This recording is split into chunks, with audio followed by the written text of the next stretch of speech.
یہاں میں بھی یہی سمجھتا ہوں کہ ٹیم لاہور پوچھتا ہے کہ یہ جہد بالکل اس چڑیا کے مانند ہے۔ تو آج ہم نے کوشش کی ہے کہ تمام مکتبہ فکر کے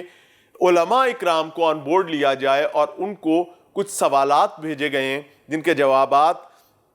آپ کے حضور پیش کرنے جا رہے ہیں۔ سب سے پہلے پیش خدمت ہیں مفتی فداء الرحمان صاحب کے ساتھ کی جانے والی گفتگو، جن میں پہلا سوال ان کے حضور یہ رکھا گیا کہ ہمیں اس ماضی اور اس تاریخ سے آگاہ کیا جائے کہ حرمت قرآن پر پہلا معلوم حملہ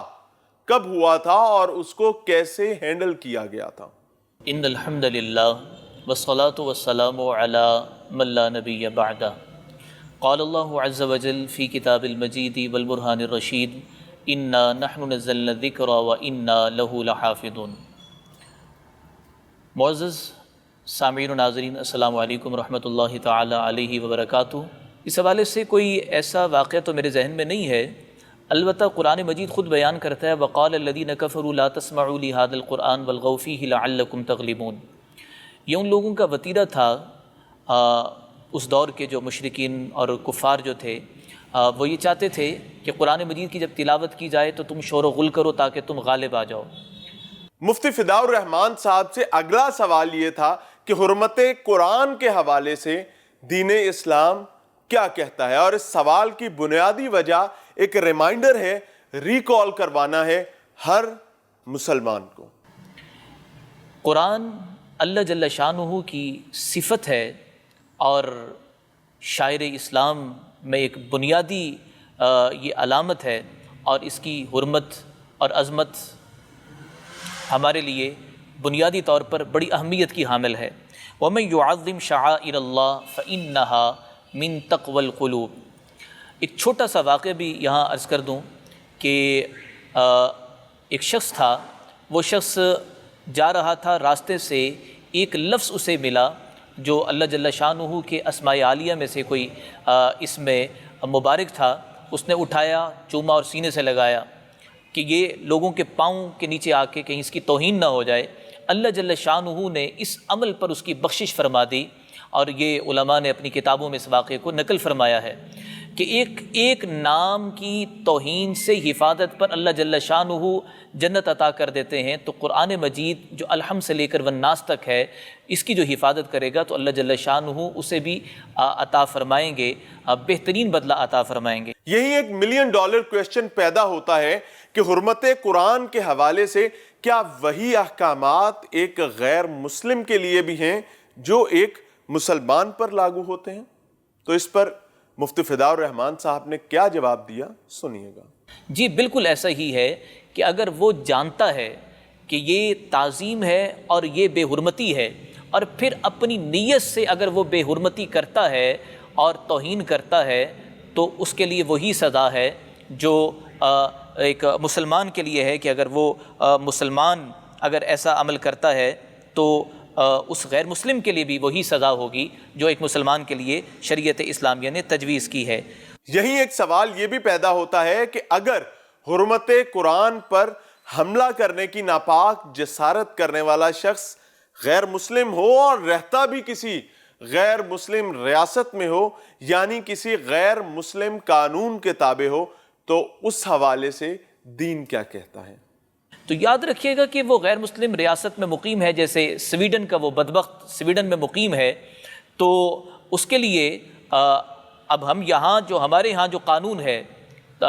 سزا کا جو قانون ہے، ظاہری سی بات ہے وہ وہاں نہیں ہوگا، لیکن اس کے لیے ہمیں یہ کوشش کرنی ہوگی کہ ہم اس وقت دنیا گلوبل ولیج بن چکی ہے، ہم ان کو مجبور کریں، ہم انہیں بتائیں کہ جس طرح آپ نے دیگر مواقعوں پر آپ نے یہ سزا رکھی ہے اور اس کے لیے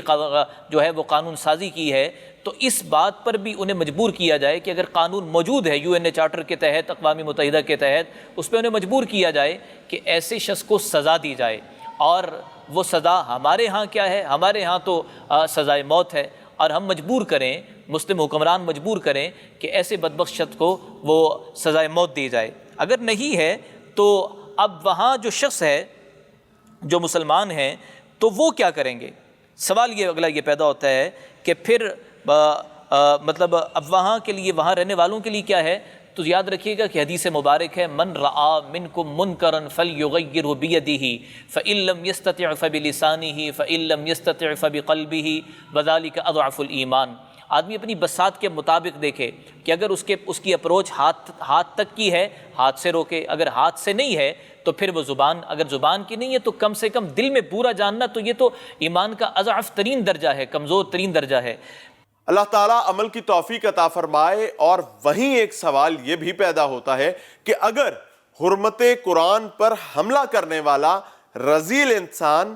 کسی ایسے قانون کے تابع ہے جو بذات خود اسلام دشمن ہے اور ایک منافقت ہی نہیں بلکہ ناپاکی کی انتہا اپنے اندر سمیٹے ہوئے ہے، تو اس صورت میں عام مسلمانوں کے لیے جو دین اسلام کے تابع ہیں، جن کے سینوں پر ہر لہجہ ہر لمحہ ان ناپاک حرکتوں کے نتیجے میں خنجر چلتے ہیں، ان کے لیے کیا حکم ہے؟ تو ہمارے لیے حکم یہی ہے کہ پھر یہی والی حدیث ہم یہاں بھی دیکھیں گے، اگر ہمارے بس میں ہے تو ہم پھر اس کا بدلہ لیں گے، ہم اسے کیفر کردار تک پہنچانے کے لیے جائیں گے، لیکن اگر اپنے پاس وہ طاقت نہیں ہے، وہ چیز نہیں ہے، تو پھر ہمیں اس موقع پر یہ کرنا ہوگا کہ وہ تو ویسے بھی ایک چیز ہے کہ قرآن سے والہانہ محبت۔ اور میں ایک میسیج دینا چاہوں گا آپ کے اس چینل کے توسط سے مسلم حکمرانوں کو کہ اگر سویڈن میں یہ جس دن یہ بدبختی کا یہ واقعہ پیش آیا، بے حرمتی کا واقعہ پیش آیا،